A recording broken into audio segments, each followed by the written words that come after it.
প্রধান উপদেষ্টা যে মারাত্মক রকমের নেপোটিজম শুরু করেছেন, এই নেপোটিজম তিনি যদি বন্ধ না করেন তাহলে এই সরকার সামনে যত কদম পা ফেলবে তার 10 গুণ বিপদের মুখোমুখি হবে এবং সমস্যায় জর্জরিত হয়ে পড়বে। আজকে আমি একটি জ্বলন্ত উদাহরণ দিয়ে আমি তুলে ধরার চেষ্টা করব।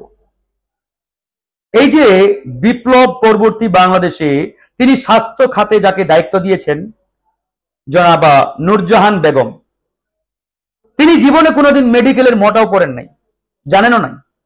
তিনি আপাদমস্তক একজন ব্যাংকার, ব্যাংকিং লাইনের ব্যক্তি। তার যোগ্যতা কি? তার একমাত্র যোগ্যতা তিনি ডক্টর মোহাম্মদ ইউনূসের কলিগ, আত্মীয়, তার সাথে কাজ করেছেন। তিনি সম্ভবত গ্রামীণ ব্যাংকের ভারপ্রাপ্ত ডাইরেক্টর কিংবা ব্যবস্থাপনা পরিচালক ছিলেন। একটা মাত্র যোগ্যতা, আর কোনো যোগ্যতা নেই। এইরকম একজন পুরোদস্তুর ব্যাংকারকে ধরে এনে আপনি আপনার পাশে স্বাস্থ্যমন্ত্রী বানিয়ে দিলেন। আপনারাই বলেন, এই স্বাস্থ্যমন্ত্রী দিয়ে বাংলাদেশের স্বাস্থ্যের শটা উঠবে ভাই? আপনারাই বলেন। এই যে নেপোটিজম, এই নেপোটিজম বন্ধ না করলে এই ডক্টর মোহাম্মদ ইউনূসের সরকার কিভাবে দেশ ঠিক করবে, দেশ চালাবে? আমরা হাসিনার আমলে দেখেছি যে প্রায় 200-250 এমপি কোনো না কোনো ভাবে হাসিনার আত্মীয় স্বজন, এবং এটা একটা চার্ট করে গাছের মতো আকারে মিডিয়াতে আসছিল যে ওই কুড়িগ্রামের এমপি সেও কোনো না কোনো ভাবে শেখ হাসিনার আত্মীয়, ওই কক্সবাজারের এমপি সেও কোনো না কোনো ভাবে শেখ হাসিনার আত্মীয়। ডক্টর মোহাম্মদ ইউনূস কি সেই পথে হাঁটা শুরু করেছেন কিনা, এটি ইতিমধ্যে জনমনে বড় একটি প্রশ্ন দেখা দিয়েছে। তা না হলে একজন ব্যাংকারকে কিভাবে স্বাস্থ্যমন্ত্রী বানায় আপনারাই বলেন। আজকে বাইচা বাইচা আত্মীয় স্বজন, কাছের মানুষ, বন্ধু, কলিগ, এদেরকে ডেকে ডেকে দায়িত্ব দেওয়া হচ্ছে, প্রমোশন দেওয়া হচ্ছে, চেয়ারে বসানো হচ্ছে।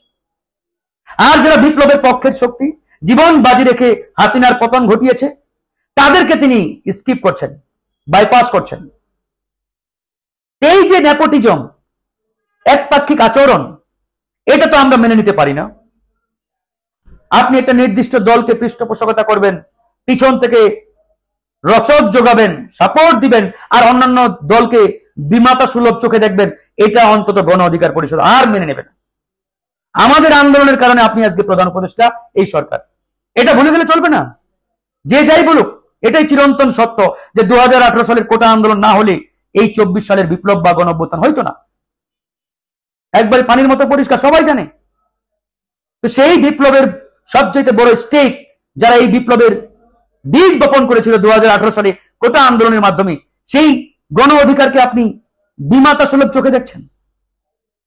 আমরা বৈশা বৈশা আপনার এই তামাশা দেখবো না। আপনাকে নিরপেক্ষ আচরণ বজায় রাখতে হবে, সবার দিকে আপনার চোখ হবে সমান। যদি সমান চোখে দেখতে না পারেন তাহলে আপনি বইলা দেন যে আমি অমুক দলের, তাহলে তো হয়ে গেল। বাকিটা জনগণ, রাজনৈতিক দলগুলো সিদ্ধান্ত নেবে। আপনি একদিকে বলবেন আমি নিরপেক্ষ, আমি কোনো দলের নয়, আবার আরেক দিকে আপনি একটা দলকে পিছন থেকে যত রসদ, সাপোর্ট, সহযোগিতা প্রয়োজন দিবেন, আরেকটি দলকে বিমাতা সুলভ চোখে দেখবেন। এটা হতে পারে না, আমরা হতে দিতে পারি। আর আপনার নেপোটিজম বন্ধ করতে হবে। যোগ্য ব্যক্তিদের যদি আপনি চেয়ারে না বসান, তাহলে আপনার এই সরকার আগামীতে মারাত্মক বিপদ ডেকে আনবে দেশের জন্য। ইতিমধ্যে সংকট শুরু হয়েছে, আর হবেই না বা কেন ভাই? কাদের উপদেষ্টা বানিয়েছে আপনারা দেখেন, যাদের গায়ে বিগত 15-16 বছর একটা ছিটে ফোটাও লাগেনি, এরকম ব্যক্তিরা অ্যাডভাইজার। কোটায় অ্যাডভাইজার, কোটায় বন্ধু কোটা, কলিগ কোটা, আত্মীয় কোটা, এই কোটায় আজকে প্রমোশন, মন্ত্রিত্ব, বড় বড় চেয়ার দেওয়া হচ্ছে। আর কোটার বিরুদ্ধে আন্দোলন করতে গিয়ে আমরা জীবন, যৌবন সব হারিয়েছি।